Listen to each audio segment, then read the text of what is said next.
the Leap Habitats cage. We're going to spend a little bit of time. I'm going to explain what's going on, and we're going to let people file in. Helping me today is Sean McNeely, and he is a prominent breeder of many live-bearing species and some egg-laying. And well, why do I even say that? I say it because you work with Cornelia and Jackson and I. So anyway, say hello, everybody. Hello, everybody. He's going to be helping manage the comments because since the nature of what's going on here, I may not always be able to catch what's going on. And so he's going to ask me questions that you ask. And this is a completely interactive session here. So at any time, do you have any questions, go ahead and ask. And Sean's going to be managing that. He can answer questions in the chat, or he can pipe them to me as I'm building this up. The only thing that I ask is, please keep your questions relevant to what we're working on right now. We're working on a Leap Habitats cage.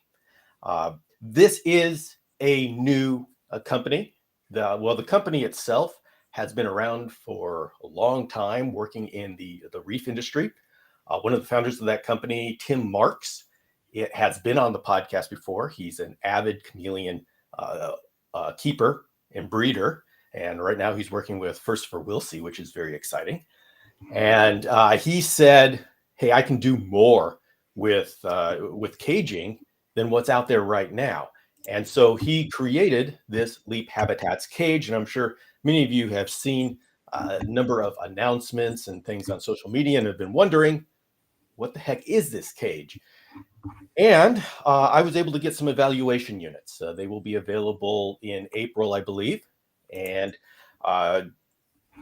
what I got to say is I wouldn't compare them to anything on the market right now. It's not like all of a sudden this is going to replace something that's already there. Tim's essentially created a new class of cages. And so this has got to be evaluated on its own. It's filling a niche in the market that's been completely wide open.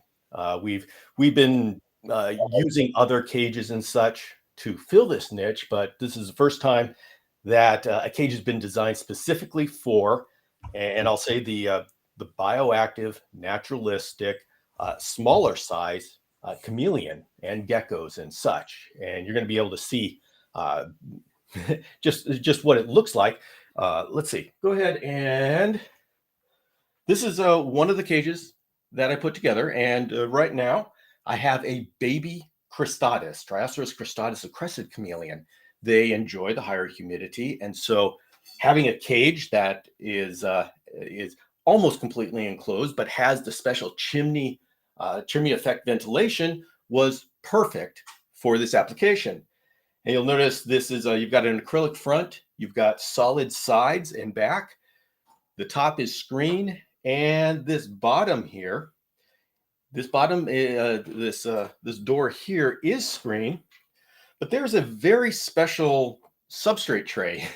Tim calls it the origami because it's really a piece of plastic that you fold up into a tray. So it's very innovative. But this is a tray here that's got some ventilation holes here. And so it gives the chimney effect ventilation. And I can actually demonstrate that. I've got the fogger here, of which Leap Habitats is trying to be a one-stop shop company. And so they're offering foggers and misters. They even offer rack systems. And so it's going to be a place where you can go and get everything you need for a particular application. You can even get the Leap Habitats substrate, the Living Earth substrate. That's a model off of the AGB mix. And so you'll be able to see it's very nice and fluffy. And so it's an exciting next chapter for the reptile community, especially for chameleons and the smaller species. And so I think that's about as all as I can start. And everybody's saying, hey, well, what about the cage?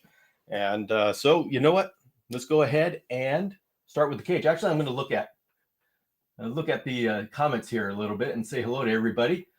Oh, well, okay, guys.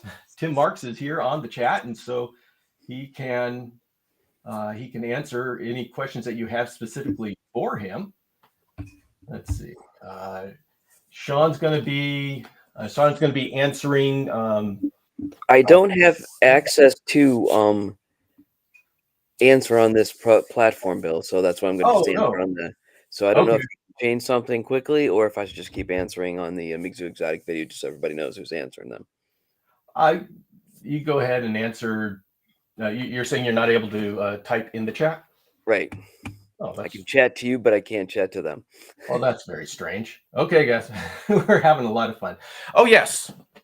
This is something that's incredibly useful is these little racks here. And I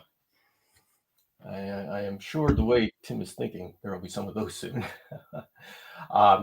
So let me start off with some basics. First of all, someone's asking, let's see, carbon wood. Can you get it in a 2x2 by 4 foot? Not at this time. Tim can let you know he's working on different sizes. Obviously, he's here, so he can speak for himself. But that's definitely something that I've asked him, and they're working on it. They wanted to start it on the smaller sizes, which I agree with.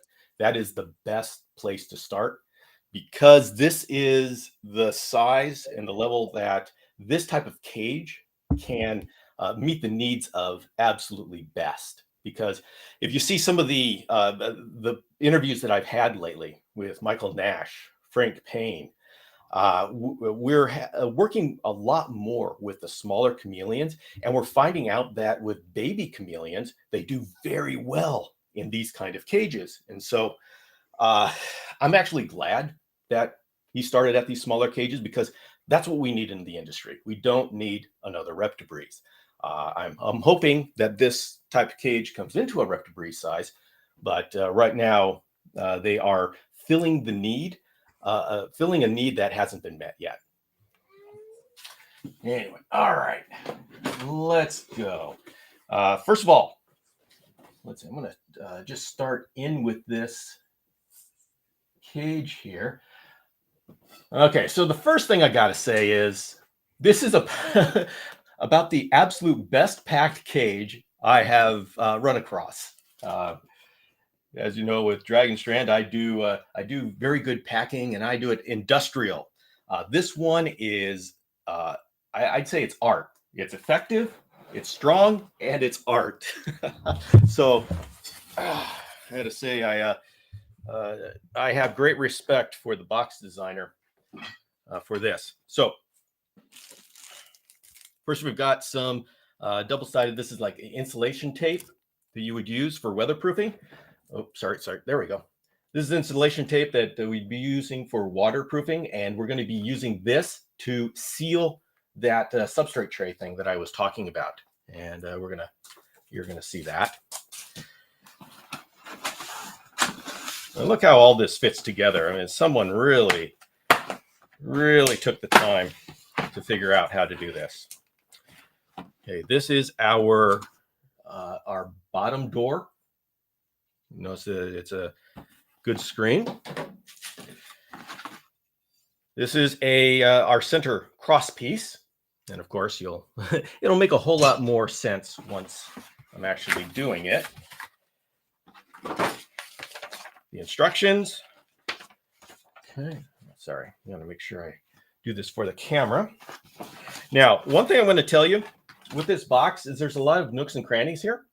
Make sure before you say, hey, I'm missing a part, check in all these different folds, because it's amazing the places that things are put.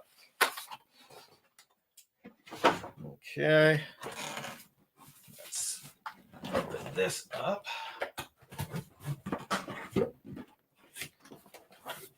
All right, here is the door. It's got the protective film on it. I'll put this aside. Nice and safe. The floor panel. Now you're going to see that most of this cage, the sides and the back and the floor, are made of chloroplast. Yes. And so that's that choice means that this is water, as in it's okay to get it wet, but also it's very light. So that is a nice feature of it. Now this is the top panel. Many people say, oh, it's a piece of screen. Allow me, as for those of you who don't know, I own the Dragon Strain Chameleon Caging Company, and I've been doing that since 2013. And so I've spent almost a decade obsessively trying to move our caging forward. And I've looked into all sorts of designs and manufacturing. And so when I see something like this, this is absolutely a work of art. Every piece on here has been custom designed. This is not an off-the-shelf cage. Everything has been custom designed. This corner piece is an amazing, because you'll see when we put it together, let's see if I can do this. When we put the cage together, how this has about 3 or 4 different uses designed into this one piece. And so I have huge respect for the design of this cage. Hey Bill, Tim asked if if he supplied you with an adhesive primer. You said it's no big deal, but it will be in the box for production, just so you're aware of that. The adhesive for the foam sticks, it makes the foam stick significantly better. Oh, okay. I did not get a primer, but okay, excellent. Something to know. Yeah, thank you, and guys, I've actually had a number of conversations with Tim on this. One of the exciting things about this whole setup is that this is just the beginning of his plans. And so everything that I'm showing here in this video should be taken as I'm introducing you to a new technology. The places that this can be taken are immense. And so what you're looking at is not just a cage, but something I'm hopeful that will turn the chapter, give us a new chapter in the chameleon community. And I don't like to just say flowery words. And so I don't know. The thing is, I've been doing this for almost 10 years. And so I know what the possibility when you do certain things, I know what the possibilities are. And this is, there are incredible possibilities here. And I know that doesn't explain things well. I'm still working on wrapping my head around it. And just to be clear, in this video, I'm going to be showing you an assembly video, and we're going to be talking about the materials and how they all go together. I'm not going to really show you how to set it up. I have set up one of them, but I'm going to have to work with this for a while. This is a new approach for me, and I know the basics, and obviously I threw together a very cool cage, but I have to work with it for a while before I'm going to be able to share in the way that I do. And when I share things, I figure out how to make it simplest for the people that I'm talking to, my audience, and I give all the different ways that it can go wrong and how to make sure it's right. So please give me some time to work with these cages and figure out the best ways to use them and all the hints and tips. And at the same time, you've got Tim and Frank Payne's been helping him. Both of those together are putting together a website that's going to be making all of this easy. So we've got a lot of exciting things coming up. Anyway, all right. When I talked about nooks, making sure you check all the nooks and crannies, this is going to be hiding in the box somewhere. You need to find this. This is obviously important parts.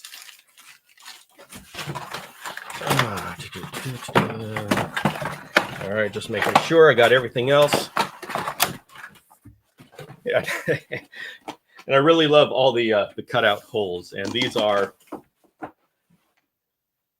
to accommodate the little horns here. All right, this one goes out in here where you're going to see what the heck is that? This here is your substrate tray. As you're going to see, we're going to be folding this up into a tray. So and I got to tell you, figuring out the substrate tray and the drainage tray, these are one of the hardest parts of doing a cage, because you have to mold it, or you have to get a bunch of pieces that people can screw together and then silicone it, because it has to be watertight. And like whenever I've been sending out substrate trays, I've been sending out a lot. I've had to ship a lot of air, because I mean, that's what a substrate tray is. So this is a highly effective way to do a substrate tray, and especially if you want to ship it. But we're going to get into that. Let me put this into a very safe place. Over here.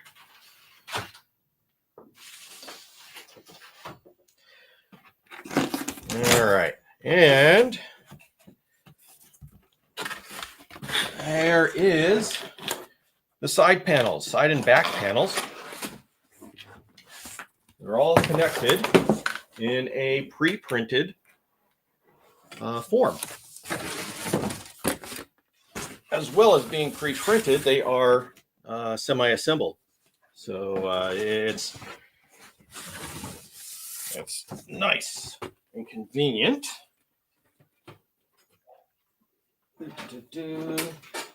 Put this someplace safe. And I believe that is it. All right. I'm going to go ahead and get this box. Oh, hey, there's a little cricket. Get this box out of the way. Now, whenever you put together cages, it's important that you do it on a flat surface. So if you do have, like if you have only carpet or whatever you have, and it's not totally flat, go ahead and fold up the box and do it on top of the box. Because when you're putting these cages together, you're putting screws in, you want to make sure they're straight. Now, this cage isn't as important to do that as, say, a Reptibreeze or Dragon Strand or any of this traditional screen cages. There, you definitely want to be on a kitchen floor. But it's always good to do cage assembly on a flat surface. So I want to see what. Let's see. What everybody said. Hello, everybody. Hey, Mike Titul is here. I know that guy. So mostly we've been talking about when it's going to be prepared, that this is a pre-production model, that when they're going to come out, maybe mid-April, right. And that there may be some pieces missing from your particular box because it's pre-production. So, well, particularly that spray and bottom piece that Tim has mentioned. All right. So what we're going to do, remember how I said check all the parts, all the boxes when you're missing a part? That's right. We have a bottom piece that needs to be in there.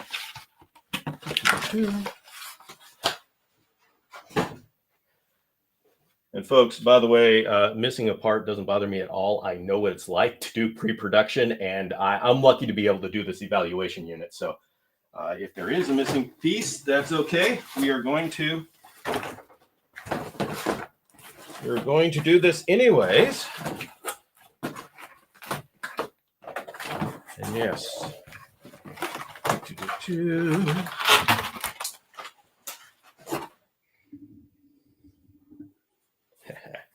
Now, all right, so just hang tight, everybody. We're going to find that piece. So Tim is telling us that if it's not there to be assembled, you can assemble the rest of it without having that piece. So. Yes. And not only that, but I am way behind in some of the other filming that I wanted to do, which means that I have one more Leap Habitats cage that I haven't built up, which means I can take the bottom piece from that one. There you go. So everybody just hang tight while we work with this. Do, do, do, do.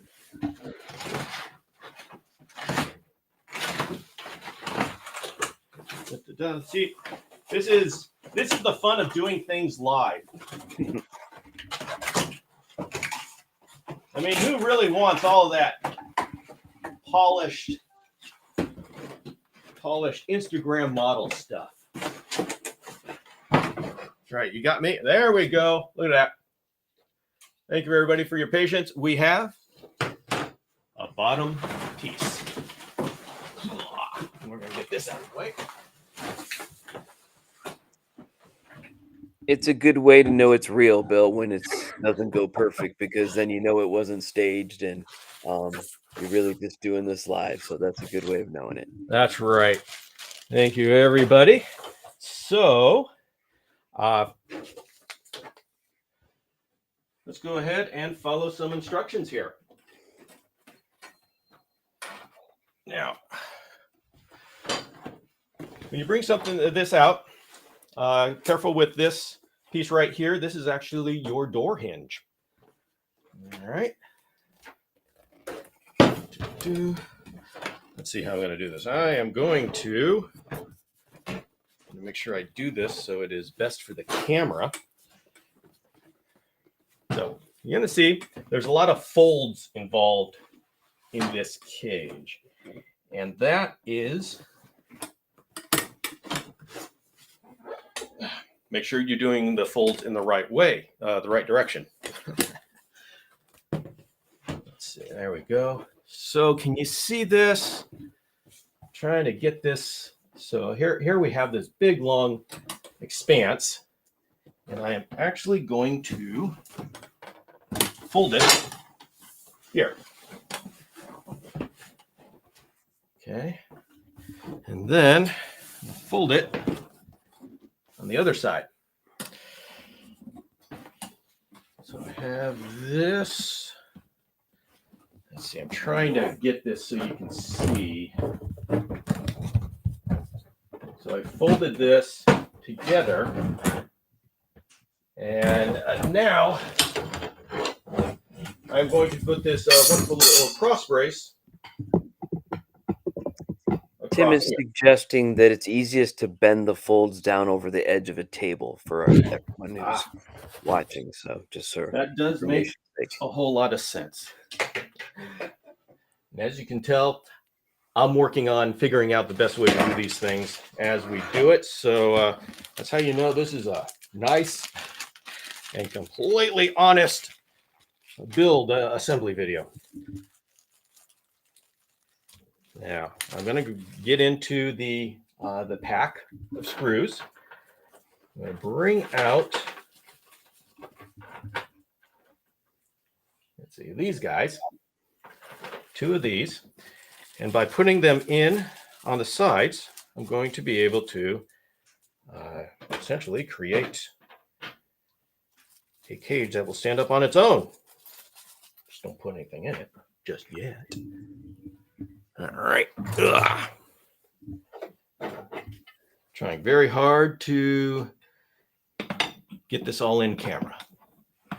Tim is also reminding us that the latest set of instructions will be more bulletproof than the ones that you have now. So these are just pre-production situations that you're in. So more of a challenge for you. Tim says he can do it in 10 minutes flat now, if not quicker. So. Oh man, it's not a competition. Oh, geez. I'll start the clock, Bill. You're at 24 minutes, so I think yes, we're in trouble. All right. Yeah, sorry guys. I'm gonna have to invest in a much better cam system that has like 3 different cameras from all angles. I think people don't know who've never shipped something and built and shipped it, how hard it is to, how you have to change something you're building in order to make it ship easier. I mean, I make my own cages and I'd never be able to ship them. It'd be 10 times the price to ship them as to make them. So yeah, but guys, when you make a cage, it's amazing what you have to do to be able to ship it. Just designing the cage is the first like 10% of of the actual design. Then you have to ship the thing. I mean, what Sean says is absolutely correct. How do you get it into a box, a flat box? So much design goes into just doing that. And you saw the box design. How do you stack it so it'll actually survive the trip in the post office, in the FedEx? It's a huge design aspect. So Eric Flores is asking us if that's corrugated plastic. I think you said that in the beginning. It is. Corrugated plastic. So it's waterproof and used in many cages by us to add to other screen cages to make them waterproof or move less air movement or allow what we talked about the other day, hydration and humidity. Yeah, okay, this will be nice. So I'm going to be putting in the bottom panel here. And the way I'm going to be, and so this is going to require a little bit more folding. I'm not sure how I'm going to, I'm not going to be able to do it over the table and get everybody be able to see it, but that's okay. Let's see if I put this here. So I'm folding it like this. And so you have these flaps that come in. This. Now, how's it all going to go together? Well, Tim's suggesting that you start on the rear bottom fold and work around to the front. He's also noted that there will be a YouTube video that'll be linked to the directions on how to do it. So this Bill won't be the only one showing you how to put it together. Okay. I added that last part. He didn't. Yeah, this is not meant to be your instructional video. This is meant to be all of us exploring something new in the community. So let's we're all doing this for the first time together. I'm going to show you the way that you're going to put these the coroplast parts together. Is this very much like an IKEA type connection. These two things sandwiched together, and there's some teeth in there. So when you push them together, they're gonna stay. I did get one apart when I made a little bit of a mistake, but I would not recommend it, and I am surprised that it came apart. So let's say I am going to. This is a little bit. This isn't as awkward as it looks because I am trying to do it on camera at a very strange angle. So it's actually a lot easier in actual real life assembly. And you have one of them assembled already there on your screen. Yeah, yeah. If you can see in my little on the little view next to me, there's one of them on that you can see already assembled. So Bill has assembled one, but he's not claiming to be an expert. That's how yeah. All right, I may have to forego the camera angle to get this first one. And that's not going to do it. It's not this bad, really. It wasn't. You know what? The first one I put together, I just threw it together so quickly. It's like it was simple. It wasn't this. Maybe I need to turn off the countdown clock. Then Bill will be less under pressure to get. You still have the countdown clock going, dude? Well, I'm just counting down since 11 o'clock start 29 minutes ago. But Tim's over there going, Bill, don't make it look hard. Oh man, this is just. All right, the first one done. Oh, now I can just, the other ones should go a whole lot quicker.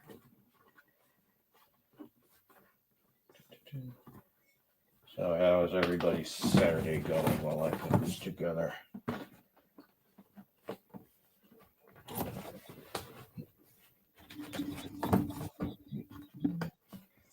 Now, these things lock in pretty nicely.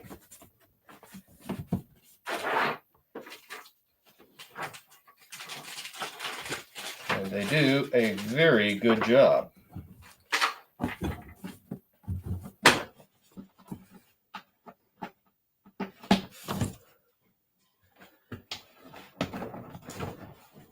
Well, the good news, Bill, is we do have reports that Tim is actually laughing at your assembly, so it's not. He's not upset. It's in a positive light. So. Well, good. I'm glad somebody's enjoying this. Well, I'm enjoying it as well. Oh, good. Having the ability to sit here and comment on it as you struggle to put it together. I wish I could walk over there and help you, but we're what, a couple thousand or 1,500 miles or whatever away, Ohio to California. That'd be quite a walk. These are difficult angles that I'm trying to do it at. So I want to make sure it's still in the camera. There we go. I'm going to go through all this, all these gymnastics. It better be on camera. For the side fold that you put the rivet on its bottom, that you push down, that you put the rivets in, that you put it on its bottom and just push down. Oh, dang, that's a good idea. That's a real good idea. Okay. Although if I do that, let's see if I can do that and not look even more inept. All right. Can everybody see that? All right. So I have put them down. Oh my goodness. All right. So anyway, we've learned something today. That gets really easy. Mm-hmm. Was that Tim that suggested that? Absolutely. I imagine he's had a little more practice than I. All right. So Frank Payne has also joined us. So you mentioned him earlier, so he's on. Hey, Frank, very good to see you. Not that I'm seeing you, but hey, very good to have you here. All right, so now I'm going to do the do it on its bottom trick. And so this side is going to go very smoothly. You're going to say, wow, that guy knows what he's doing.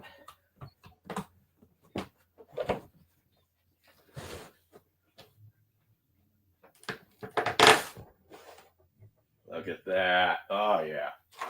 It's actually kind of satisfying to do this. You feel that? You feel that? All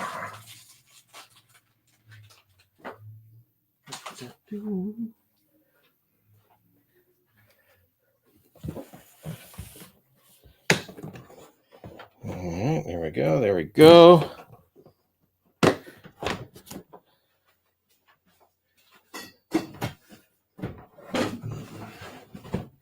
Oh man, somebody asked me a question.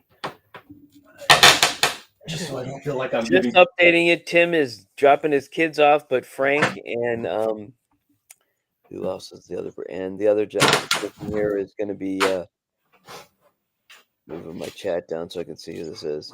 And Jackson will be able to help us out along the way if need be. What type of creatures did you suggest people start using these for, Bill? I think we were talking about it before you went live. Oh yeah, this is going to be perfect for carpet chameleons. First for minor, even in the larger cages, they go up to 36 inches. Female pardalis would be good in these cages, and any of the Brookesia. You want to go into first for Wilsey. Any of the smaller chameleons, Campani.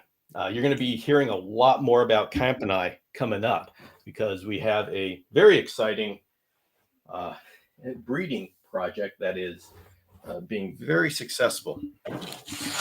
The industry and geckos. Oh my goodness. My wife raises Eurypletus fantasticus. And we're going to try some of those. Could try some of those in there. All right. So Tim is telling us that we're going to get a 42-inch high soon. That the favorite for carpets is 15 by 17 by 24. 15 by 17 by 24. Okay. So someone is asking, does the jungle background help in enriching them? That is debatable. It's going to be kind of hard to tell what it does for the actual chameleon. It makes it look a whole lot better for us I think a dynamic that we can talk about is the fact that it's a solid side, and that provides a sense of security. This is one problem with all these screen cages, is because the chameleon can see all around. And so the chameleon knows that a predator can come at him from all around. When you start getting into these solid side cages, that's a sense of security because they know the predator is not coming from that side because it's blocked. They don't show any, I mean, as long as you have an appropriately sized cage, it's not a feeling of being trapped. You got to remember, in the wild, animals are in constant fear of being eaten.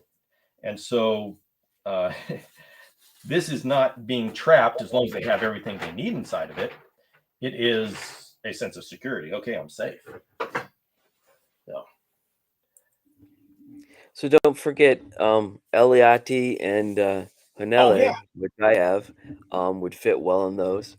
You did remember the Camp and I, which I have a few, just got a few wild caughts in, and hopefully we'll be starting a project myself. But I know you've got a bigger announcement of others doing way ahead of us. Yeah. All right. There we go. Got so when I put this bottom piece on, we're actually going to take a screw, and we're gonna put it in here. Let's see. Carvin Wood says, "Is black for white background better?" Got black sides, and now I feel white would be brighter for my chameleon. Between black and white, I always prefer white because white reflects light and keeps the light in the cage, whereas black sucks it up. So that's why all my Dragon Strand cages are white. It's because we have chronic problems in the chameleon community as far as having dark cages. So I would go between black and white. I would go for white interiors. I think pictures look much better with the white backgrounds too. You see when you take a picture of your chameleon, for people, the white background really adds to the light. My only question with those is that they get dirtier a little bit more than the black background. So it's always that black versus white car kind of phenomenon. So what I've done here is this is the, let's see. So I put on this bottom piece here, and I've attached it. Get that? I've attached it in place with this screw, and so it goes directly into the coroplast and holds it in place. So Tim is telling us they are planning on adding more background options, including desert, white, and plain black. So we'll be able to make our choices later as well. All right, folks. This is what I have found to be the trickiest part, and that is getting this top panel on. Let's see. I am hoping that I can do it. And it's only tricky because you've got to get 3 different sides of coroplast into a groove. Once it's in, it's nice and set. So you'll have to forgive me. This is where I suspect I'm going to need Sean to tell jokes. All right. I brought a few now. And by the way, if Tim, Frank, you guys have any suggestions as to how I could... Would it be better to put the top on the bottom and put it in from above? I'm going to try anything. Anything. I'm not getting that from Tim. I'm just thinking of... Well, if that does make sense. Tim is suggesting when installing the top, make sure the corrugated doesn't get caught up in the rear corners. All right. Frank says he likes to do it the opposite way with the upright. All right. Well, I'll try that next. Everybody, I want to just warn you ahead of time. I haven't figured this part out yet. So we're going to have to bear with me. I'll try this. Frank is once again suggesting flipping it right side up and trying it that way. All right. And since he's the one who's put them together, Don't listen to me. Well, he's the one who's put more of these together than I have. And you're getting comments on this is a great live setup video because it definitely feels live and people know it's real. Yeah. So you guys know that this was not pre-planned. Well, it was pre-planned, but hey, things are going together. Things are going together. Yeah, this happens with every new cage. Like with the Dragon Strand cages, I put those together in my sleep, and I don't even have to look at it. I'm watching TV and I'm putting them together. But when people get them for the first time, they're wondering, what the heck? How do you put this together? So it's just every time you get a new thing, it's different, and then you learn the tricks. What did I do? Okay. So we're getting a question if the 2-bar Jungle Dawn LED 24-inch light would be too much for this cage.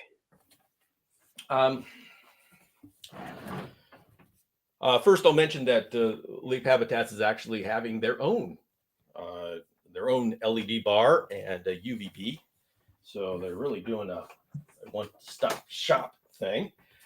Would it be too much? No, I think it would be perfect.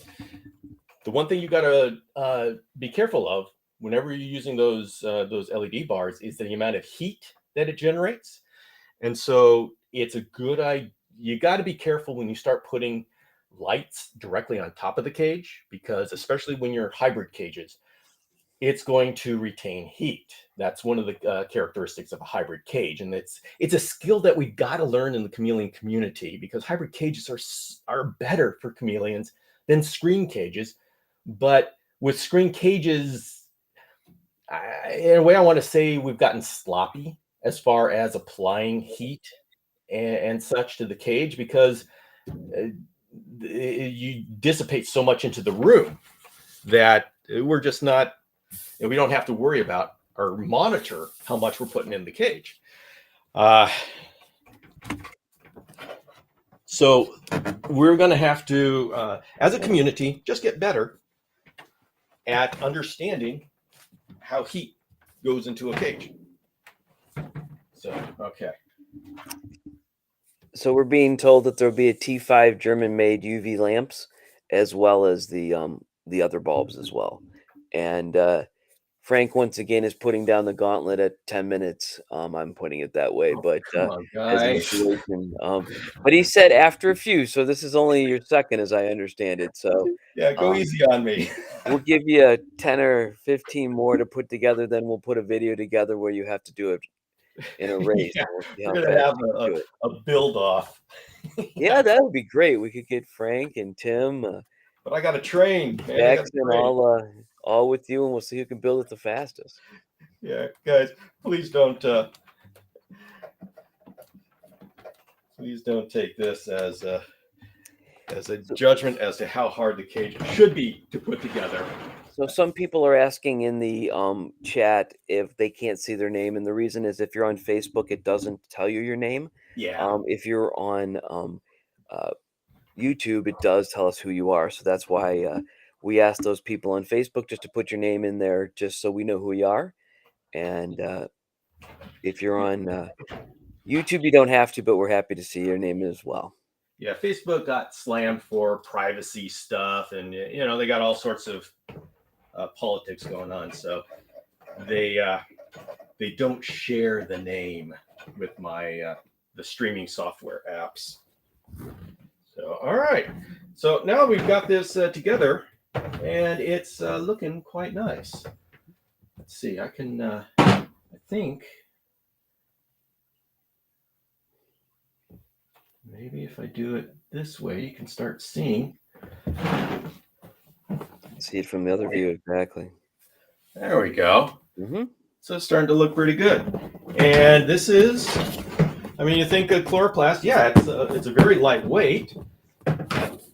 I'm not going to dance on top of it, but it's pretty solid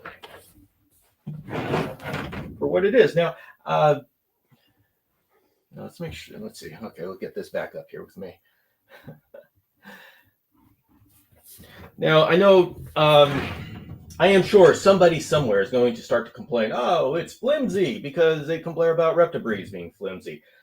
For Dragon Strand, I have thicker aluminum extrusion that I custom designed for the Dragon Strand cages, and they're stronger, but still, yeah, they're flimsy. So in the industry, we got to figure out when we say flimsy, what do we mean? What are you trying to do with the cage? If it does its job, then you don't want to over-engineer it. So if anybody gets this and starts going, hey, it's flimsy, it does the job perfectly. What do you want? Yeah, no gecko or chameleon's going to be able to push their way out of there. You need Yeah, a good monitor to be able to do that, and even then, they might not be able to. So anyway, let's. Okay, here's. Okay, we're gonna get the. Now's the time for the doors, and this is a fun one. So we've hit the 45-minute mark, just so you know, Bill. So you're at about 4.5 times. Yeah, but I do it with so much more creativity. Style and panache. Yes, exactly. So entertainment. That's what I'm here for, guys. The first 5 minutes with introduction, so that just puts you at 40 minutes. So that's not so bad. You know what? This is all about the journey. All right. And everybody wants to see you for longer than 10 minutes, right? If we did it in 10 minutes, everyone would get bored. Yeah. You know what? I got my fans to think about.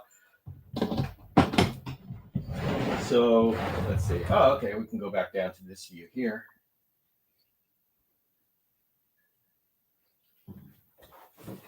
So, yeah, what I do is I close it, lock the doors in. You know, one thing I gotta tell you, I really love. I love these little latches there. So once I get this this common hinge all the way through,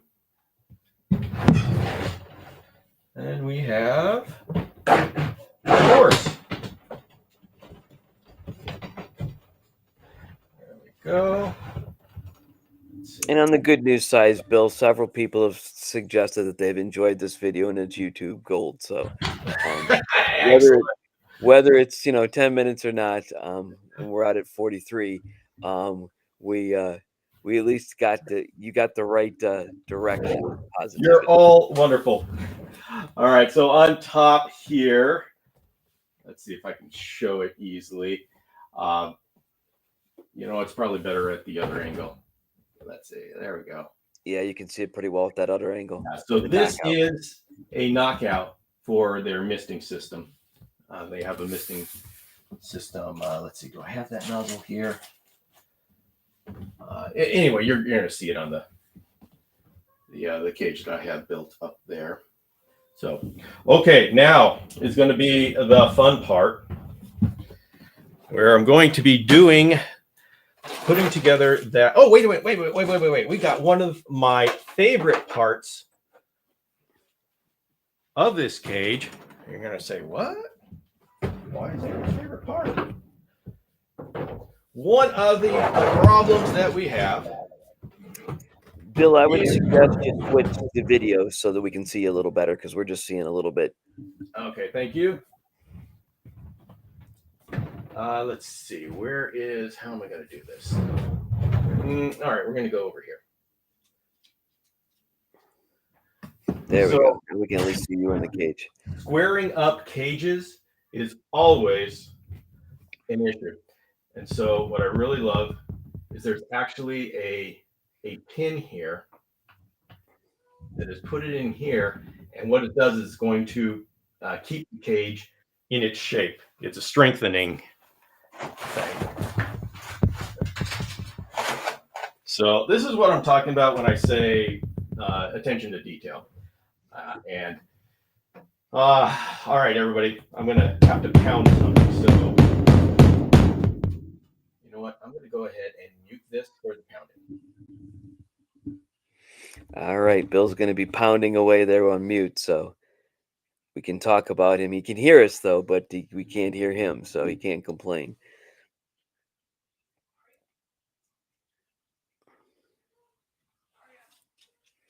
Steve Hefner noted that if Bill can build it, anyone can. He's one of the mods on the Chameleon Enthusiasts. where you can find us hanging out talking about chameleons and things other times.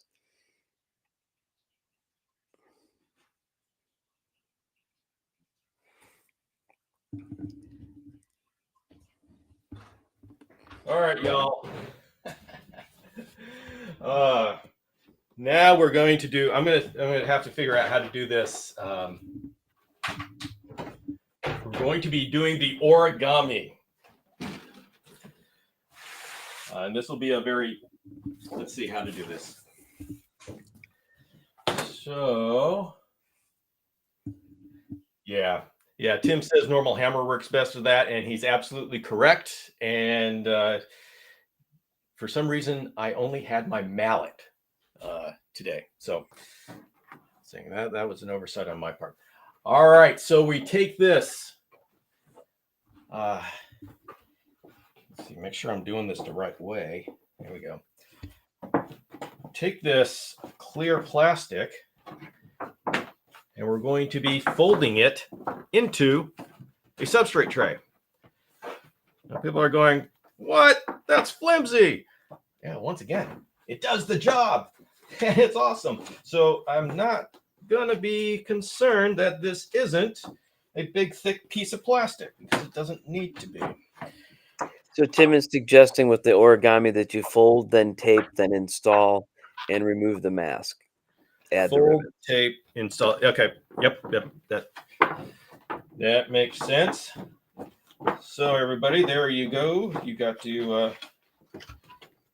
And let's see. Can you see the corners? What I'm doing in the corners? We can see exactly the whole thing. It's a good view there, Bill. Excellent. All right. Thank you very much. So get these corners in here. Yeah, I was working on figuring out what the best way to do the installation of this guy is. And Tim answered that question. No. There we go. Okay, so here's where we get our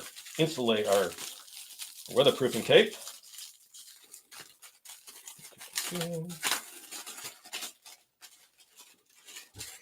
So what are we using the substrate tray for, Bill? What do you suggest? Well, for holding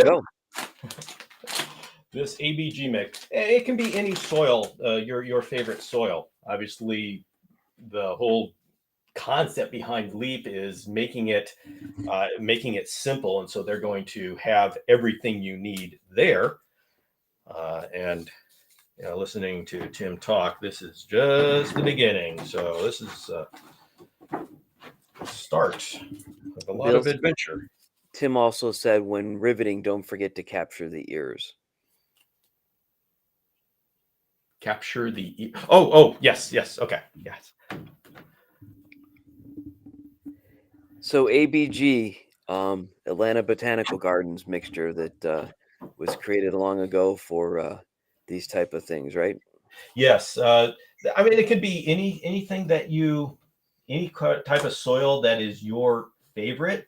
But if you are wondering what to do, there is a mixture made by the Atlantic Botanical Gardens, and it has become a favorite in the industry for the Dart Frog people and anybody putting together a Bioactive, because it's this combination of all the good things that can sustain life in the soil.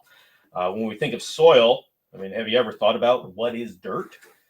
When you start thinking about that question, you come up with a number of different answers. Of course, many of us haven't thought of that. If you asked me what dirt was, it'd be hard for me to explain.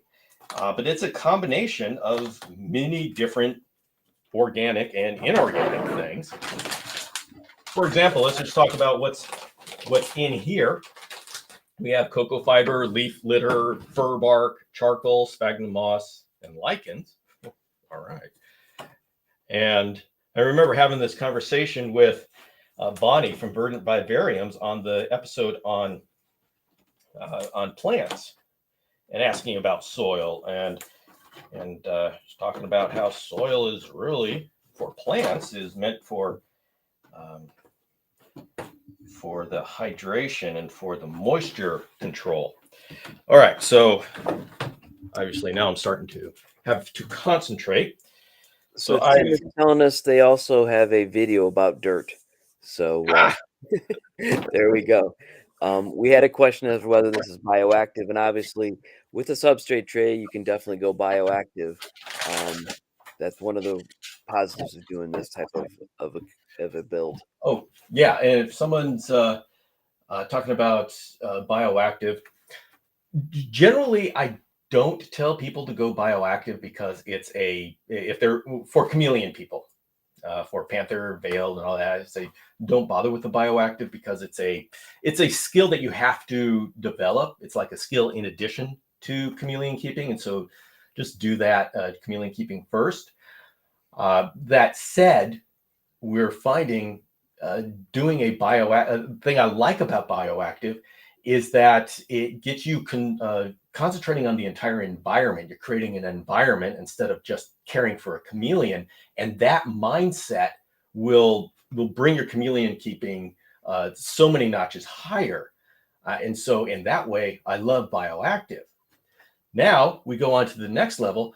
Bioactive for baby chameleons and smaller chameleons that are down by the ground, like the carpets, they're in the grasses and such. Bioactive suddenly becomes, I would say, they're the best way to do it. I don't know if it's critical. I know it's not critical. We've done it without, but I'm thinking at this point, there's no reason not to do bioactive. And one of the reasons why I'm very excited about what Leap Habitats is doing here is by putting it all together and making it simple.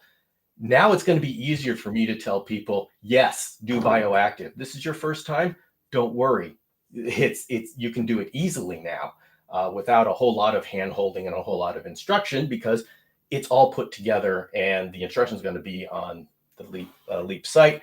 And this is going to allow me as a podcaster and a video creator the ability to feel comfortable telling people how to do it because I know they're going to be successful. When you see me, the things that I do, I don't always talk about the newest and the best. I don't tell people how to do it because it's hard to recreate it. I'm very sensitive to my audience and my viewers being able to effectively reproduce what I do. So I've kind of shied. I've done informational things about bioactive, but I've shied away from telling people to do it because there's some complexity to it. It's not just throwing dirt down and throwing it in a bunch of isopods, but things like this mean that it's going to be a lot easier for me to include that as part of what I say. Yeah, go ahead and do it. So this is something that I am personally excited for what it means for the community. It's not just another product. It's a step forward in what we can comfortably do. Now let's see if how I can show this in a way. And that's very visible, Bill. So we can see that. Okay, that's on the other end. All right, so you can see inside the cage. All right. So everybody, if you enjoyed all the gymnastics that I was doing last time, you'll like this even better. This is a very interesting angle. So we're going to go ahead.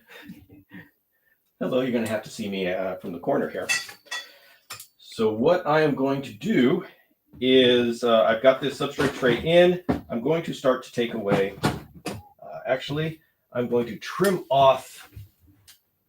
I have a little bit more tape than I need because I don't want it to have to interfere with the frame. So give me a second. Tim is making sure that you push it down well before taking off the masking as well, so that you've put it in all the way and you don't mask it in the wrong place. Yeah, that's once you mask this, well, once you take off that tape on the back, that's it. You don't have a whole lot of choice. So what I'm doing now is I'm just clipping off the edges. So because nevertheless, Tim, am I correct that I should make sure the tape doesn't jog onto the frame? Let's see. I think that's true because it won't. I don't know how to explain it. You want to make sure that when you push it down well enough that the holes line up. Yeah. So I am going to. So let's talk a little bit about why this is built this way. If this tray was sent the way it's built, it would be twice the size and double the shipping, and it would change the way things are made. So there is some reasoning behind this, and this would change the expense of shipping and change the cost of the product. Oh, yeah. There is so much. This design, I am going to go out on a limb and say it was specifically designed so it could get to you in an economic way. Let's see. There we go. Hello. Shipping is very expensive. Amazon has really messed everybody up into thinking that shipping is free. Well, the hundreds of thousands of FedEx employees and their entire fleet of aircraft and the hubs all over, and their fleet of delivery vans would beg to differ about how cheap shipping is. And so, when you're a small business, or even when you're a large business, you have to be careful and design for shipping. And this is a perfect design for shipping. And once it's in, it doesn't matter. It really doesn't matter whether it's this thin origami plastic or if it's a 1/4-inch PVC. It's doing the same job. So we're being told that keeping it off the frame is an attention to detail. It's not necessary, but it does work better that way. Okay. And we're being told that, shipping's going up by several people because gas prices go up, shipping goes up. So it's definitely an important factor. And okay. Yes. Making sure the holes line up because I am going to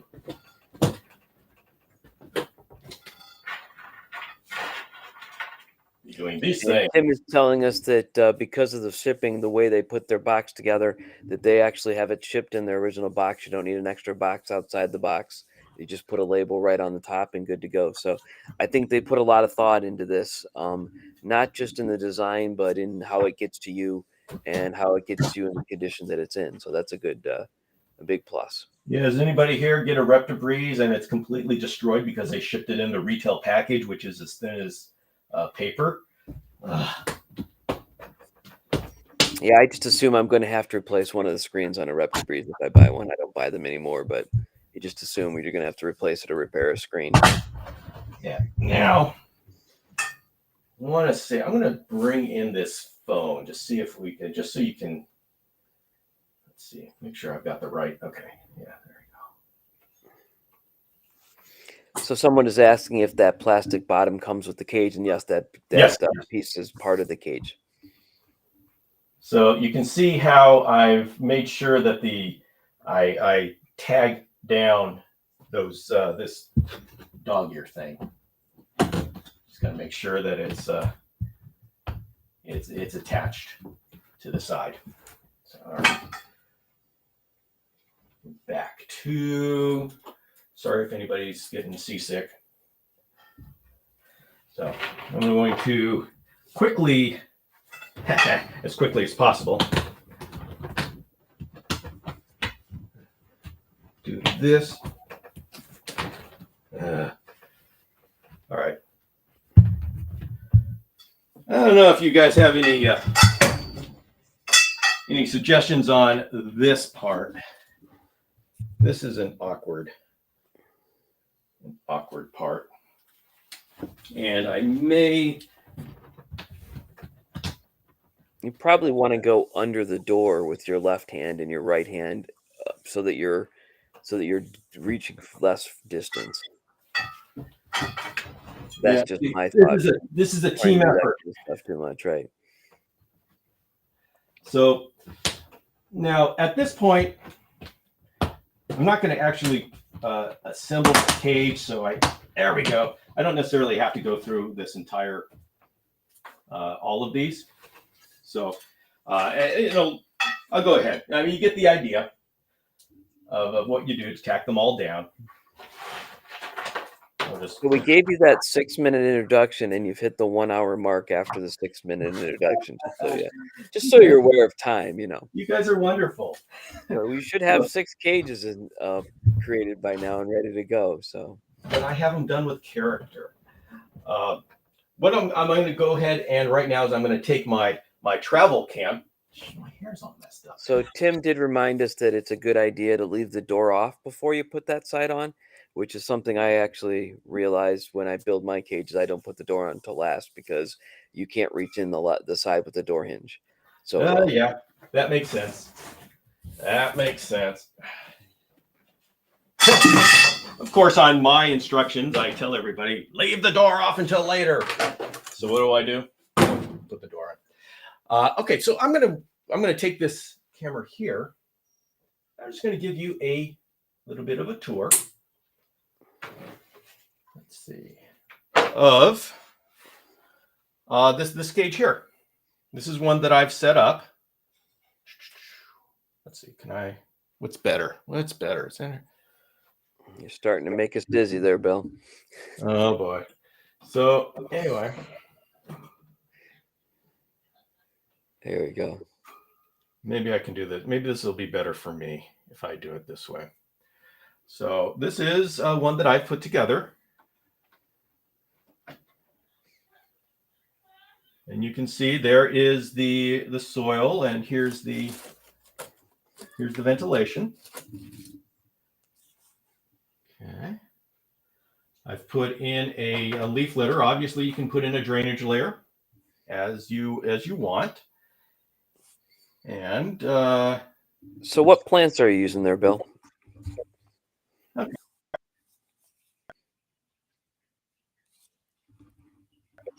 This is a maiden's hair fern. What kind of cissus? What kind of the common name is? And this is a peperomia. And these are oak branches in here, and an oak leaf litter. Now, in is a juvenile crested chameleon, cristatus. And I'm looking for her. Is very good at hiding. So the chances of us finding her are 50-50. Anyway, we can close this and I can show you the misting and the fogging. This is the Leap Habitats fogger. It's modeled after actually my favorite fogger that I used, but it's a lot nicer knowing that there's an American company that is in charge of bringing it over. So it's not like it's going to disappear like so many of our products do. And there is the Leap Habitats. They do have a very simple mister. Got a very cool blue light. So apparently Tim is also very jealous of your cristatus. So I would tell him the only problem with cristatus is they don't hang out where you can see them very often. They love to hide. So they are cool chameleons. I have a couple. Well, I am working on producing a lot more captive hatch cristatus, and so I would love to make that available to the world. I had such a nice clutch, And then something went wrong with my incubator. It was just absolutely heartbreaking to lose an entire clutch of chrysalis. It is like, I don't know what happened, and I'm not happy about it at all. But what I'm going to be showing here is how the ventilation is. I am going to, let's see, we're going to fog this thing. I'm going to do a little bit of talking. We're going to talk about the lights. So you can see, okay, this is going to get bright. There's the LED bar, the LEAP LED bar, and then the UVB over here. You notice I have made some very special LEAP habitat risers there. And that's because Cristatus is not a basker. It's a deep forest, and so they stay away from the UVB. So I want to be very careful that I'm not giving too much UVB to these guys. And when you're in a small cage, you've got to be extra careful of how much energy you're putting into the cage. And so I would give a whole lot more UVB for a panther chameleon, and I could put a panther chameleon just directly on top of here if it was 3 inches above, because this is a 5.0. So all I need is a 3-inch gap between the light and the top of the cage, and then I get a UV index of 3 at the basking. So we're starting to see this thing get really fogged up. And you can see it's coming out the bottom. There's your ventilation. And now I'm going to stop it. Now, what this is going to show is that because it's a fog, is going to stay in there for a little while. There is this perception in the chameleon world that if it's enclosed like this, that it's going to stay forever. And that's not the case. Always, because you've got this chimney effect, there's always that airflow. Because we have the lights up here, that's going to be warmer temperature up here. And so that air is going to suck air in from down here, and it's going to have this rotation effect. Okay, we got it. And so the air is going to exchange, and that's what's important. Chameleons do need ventilation, but they don't need 100% ventilation. What they need is air exchange and for the cage to dry out during the day. So we can do things like this where we have just the chimney effect, because that is giving the chameleon what they need. So you can even see now that the fog is dissipating, and within a couple of minutes, it'll all be gone. And so having a hybrid cage, have to watch the parameters a lot closer. It does retain humidity, but it's not like it doesn't let anything go. There's always this air exchange when you're doing it right. And this is designed specifically for our purposes and to allow us to maintain that humidity and have the air exchange. So I guess what I'm saying is don't worry about it. This is done very well. And you listen to my podcast. I have people on talking about how to do this. I'm going to put together another episode specifically talking about ventilation in solid side cages. And I know Tim and Frank are working on the LEAP Habitats Habitats website, where they're going to be really focusing in on how to use these cages. And part of that is understanding the airflow and the energy going in. So you're going to have a lot of resources going forward in how to do these very cool bioactive cages. And my personal hope is that us in the community, we're going to be able to jump up to the next level as far as understanding the environment that we're giving our chameleons.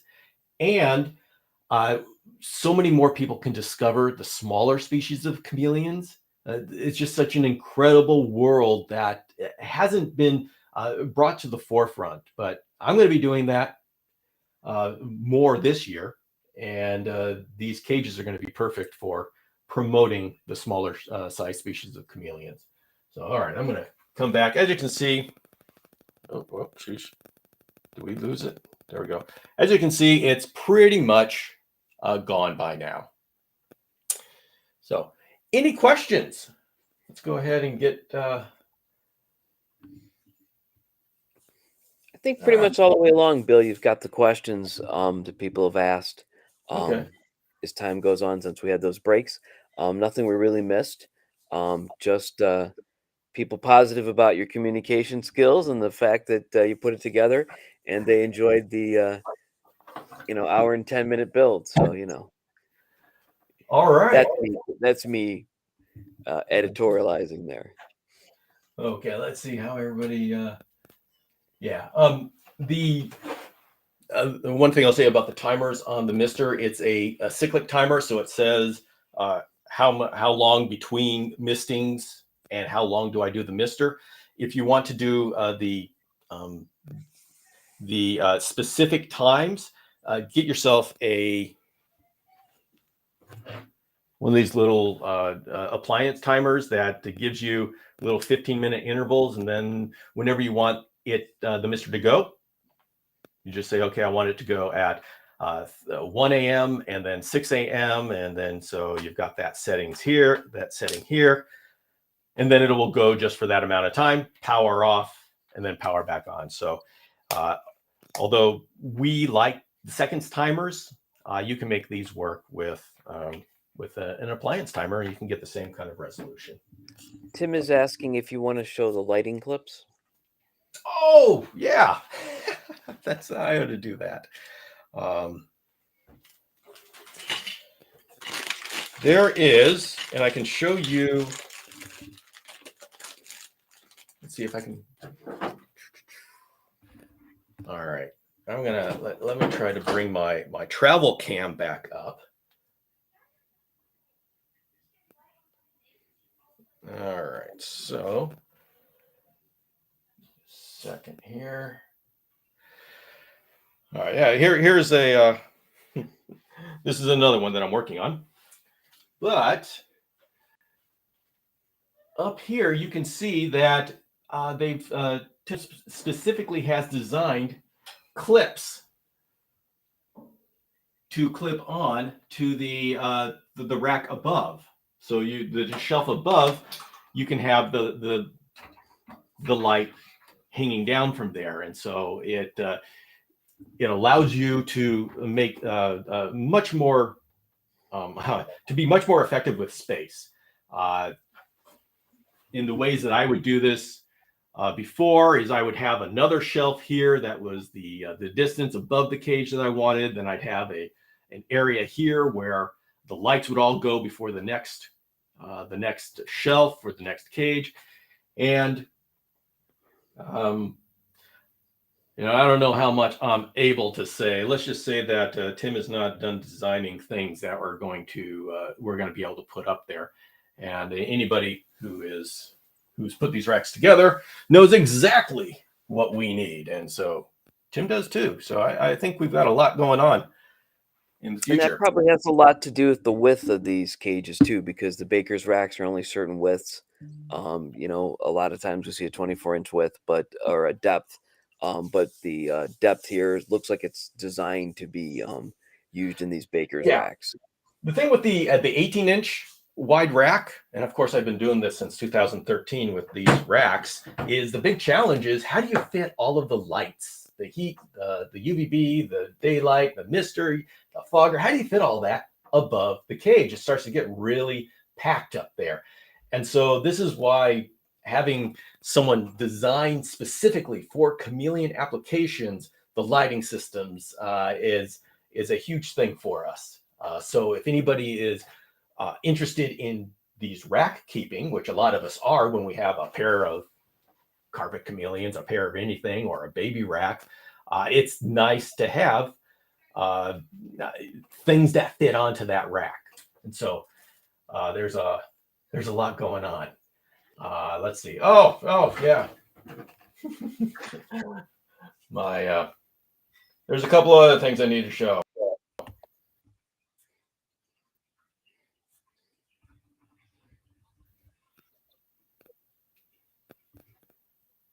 There we go. Yeah, this over here. We're still on your regular camera, Bill. Hey, Bill, we're still on the regular camera. Well, that's not how it should be. There you go. There we go. All right. So when you want to put them together, the lights, you've actually got a cord that goes between them, so you can use the one. And so that's a very nice feature there. This is a drainage tray that these cages can sit, and that way, whatever water comes out of the cage can be caught. Let's see, is there anything else that I'm forgetting here? It's nice that those plugs are at a 90-degree angle. The other plugs that I see are at a 180, and you can't put them close to each other. But that 90-degree angle allows you to connect plugs without having a lot of extra space or bending the plugs. So I think that's a neat feature. Yeah. Oh, and obviously they're specific. Oops, sorry. Obviously, they are specifically designed for being next to each other because they're short, and so you don't have. You're not going to be able to go from top to bottom, so you do two levels. They're designed to be next to each other, and so it's a very clean connection. So, all right. Let's see. I think that is it. Me personally, what I'm going to be able to do, what I'm going to be doing is working on setting these things up, working on different ways to make it so it's easy to explain how to set it up. Because during this next year, I want to do a lot more, both with Bioactive and with the small size chameleons. I don't want to call them pocket chameleons because I don't want you to put them in your pockets. They're not like sugar gliders, but the small size chameleons, because it's just an incredible world that is so often overlooked because it's overshadowed by panthers and veils. But there's a lot going on, so we've got we've got an exciting year to go forward. By the way, if anybody. So anyway, any other questions? Let's go ahead and see if there's any other questions. I haven't been able to say hello to everybody as much because I've been on here, and okay. Love you all. Well, at least most of you, but and I will be, let's see, next week on Saturday, we have another session here, and it's actually going to be with Jurgen van Overbeek, and we're going to be talking about Trioceras johnstoni, because there is a rumblings of them possibly showing up. And so if that ever does happen, I want to make sure we are all ready to take advantage of this opportunity. So I want to say thank you, everybody, for joining, and I will see you all next time. And Sean, thank you very much for absolutely happy to be part. So, okay, we'll see everybody.